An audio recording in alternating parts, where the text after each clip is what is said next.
ಒಂದು ಸೊಬಗಿನ ಹಳ್ಳಿಯಲ್ಲಿ ಇತು ಮತ್ತು ವಿತು ಎಂಬ ಎರಡು ಮಾಯ ಅಕ್ಕಿಗಳು ಬಾಳುತ್ತಿದ್ದವು.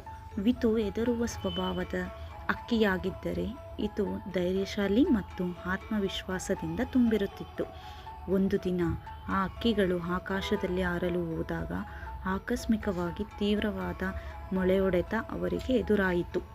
ಭಾರೀ ಗಾಳಿ, ಜಲಧಾರೆ ಮತ್ತು ಮೋಡಗಳ ತೊರೆದು ವಿತು ತಕ್ಷಣವೇ ಎದುರಿ ತನ್ನ ರೆಕ್ಕೆಗಳನ್ನು ಮುಚ್ಚಿಕೊಂಡು ಕುಳಿತನು. ಆದರೆ ಇತು ಧೈರ್ಯದಿಂದ ನಿಂತುಕೊಂಡು ವಿತುವಿನ ಬಳಿ ಬಂದು ಹೇಳಿತು, ಹೆದರುವ ಅಗತ್ಯವಿಲ್ಲ ವಿತು, ನಾವು ಈ ಮಳೆಯನ್ನು ಗೆಲ್ಲಬಲ್ಲೆವು, ಬನ್ನಿ ನನ್ನ ಜೊತೆ ಹಾರೋಣ. ಆ ಶಬ್ದಗಳು ವಿತುವಿನ ಹೊಸ ಜೀವ ತುಂಬಿದವು. ನವೋದಿತ ಧೈರ್ಯವನ್ನು ಹೊಂದಿ ಇತು ಮತ್ತು ವಿತು ಒಟ್ಟಿಗೆ ಗಾಳಿ ಮಳೆಯ ನಡುವೆ ಹಾರಲು ಪ್ರಾರಂಭಿಸಿದರು.